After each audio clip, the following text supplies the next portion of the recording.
안녕하세요. 도항구 기자입니다. 오늘 대한민국에서 가장 핫한 IT 기업 중 하나인 더존 비전에 와 있습니다. 많은 기업들의 디지털 전환을 돕는 그 위아고 플랫폼을 만든 주역이 여기 있다고 합니다. 같이 만나보시죠.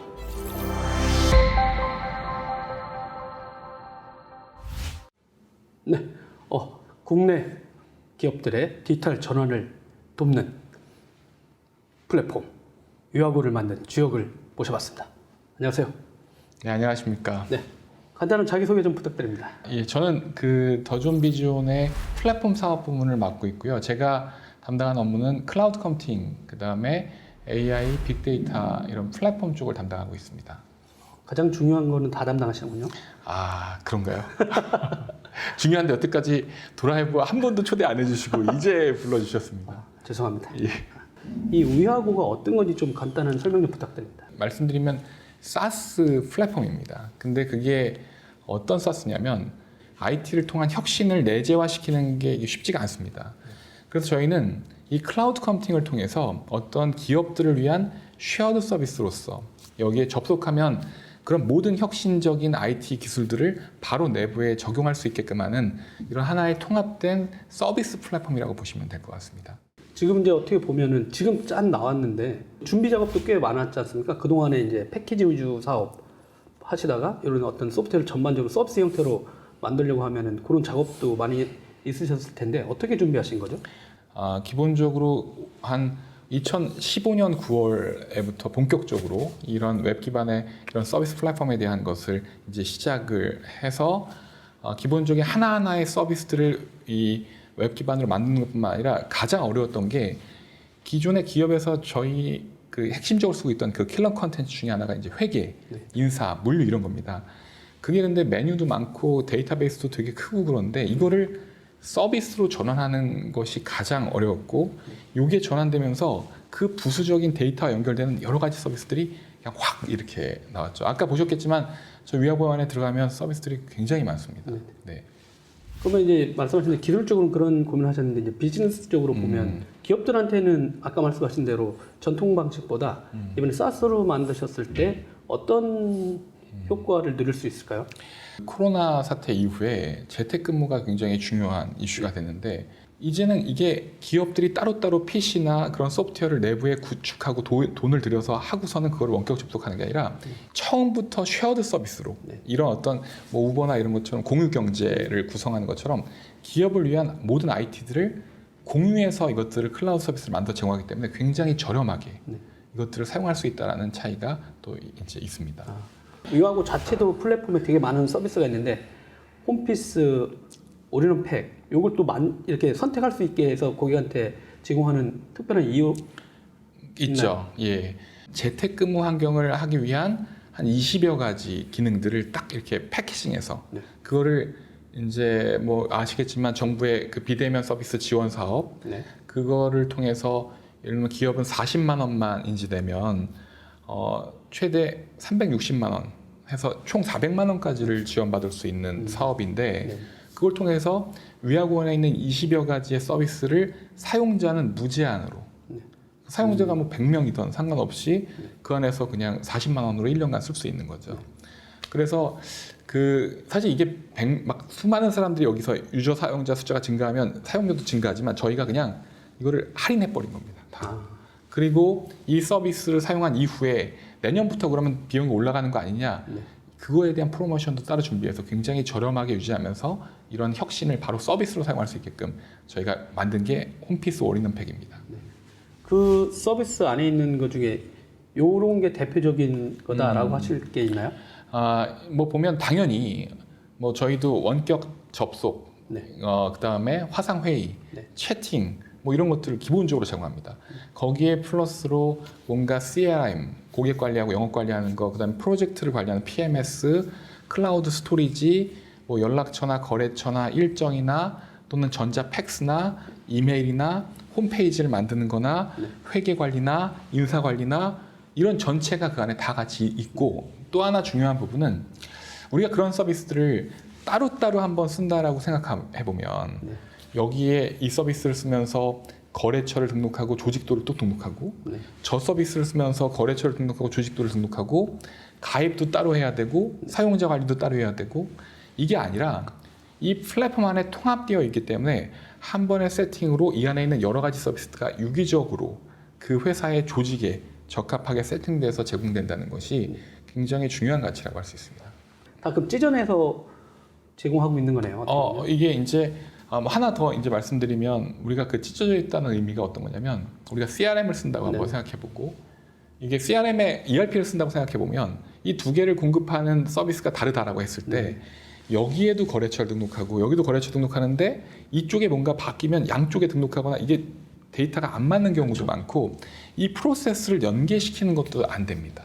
여기서 하고서 이쪽에 사람이 이것들을 해줘야 되는 상황인데 이제 그런 고민이 이제 필요 없는 거죠. 네.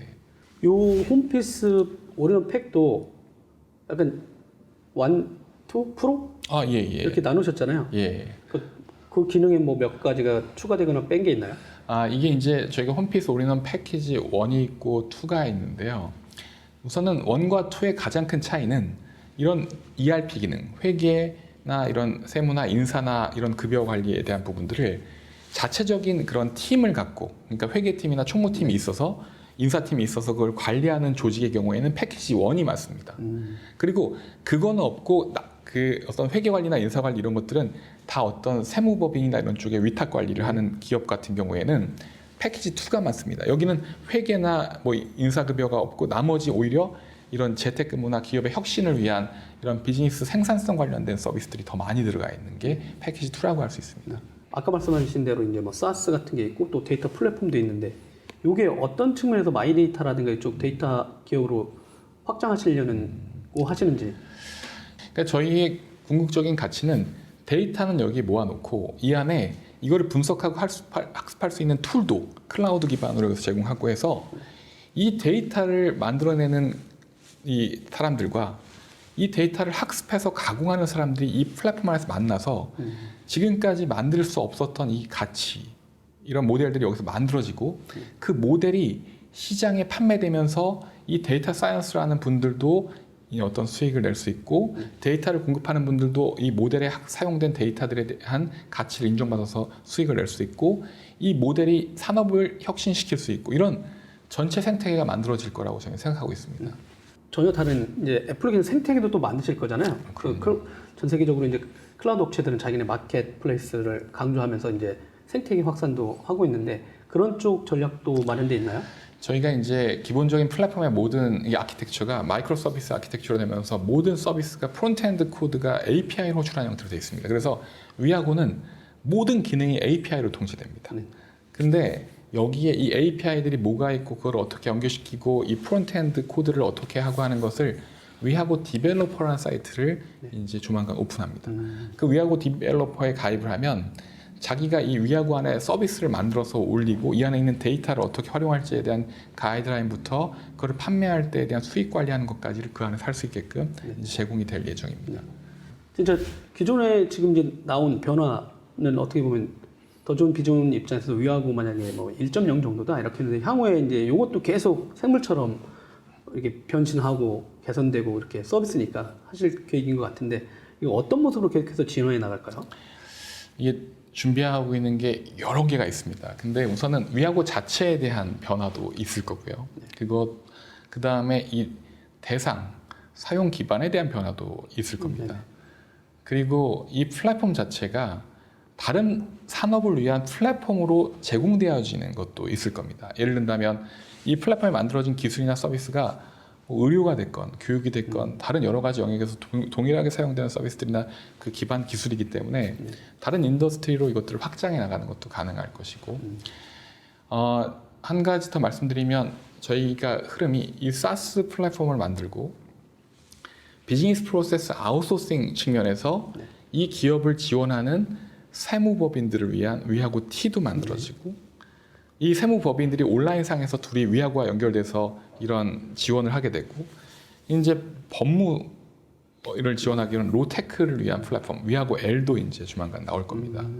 그리고 데이터가 있는 관련된 모든 인프라가 되겠다. 이 서비스들을 다 연결하는 거죠. 기업과 기업을 지원하는 그 다음에 기업과 기업의 고객을 연결하는 이런 것들이 계속 이제 만들어지고 여기서 쌓이는 데이터를 기반으로 저희가 빅데이터 플랫폼들을 계속 발전시켜 나가면서 이 데이터를 기반으로 기존의 기업을 신용평가를 할 때 어떤 재무제표를 평가했을 때는 어떤 분반기 결산 시점에 평가를 할 수 있지만 이 안에 발생하는 여러 가지 트랜잭션 그 동태를 기반으로 평가해서 어떤 대출을 한다든지 갖고 있는 매출 채권을 유동화시킨다든지 이런 것들을 이제 가능한 핀테크 영역이 있고 또 저희가 이제 이커머스 플랫폼 어차피 이 안에 기업들이 어디서 뭔가를 팔고 어디서 뭔가를 사는지에 대한 데이터를 비식별화시키고 클러스터링해서 이걸 이커머스 플랫폼으로 발전해 나가고 또다시 이 안에 있는 이런 데이터들 기반으로 주기적으로 내가 뭔가를 사는 기업, 내가 뭔가를 사는 직원 이런 사람들의 대상으로 마케팅 플랫폼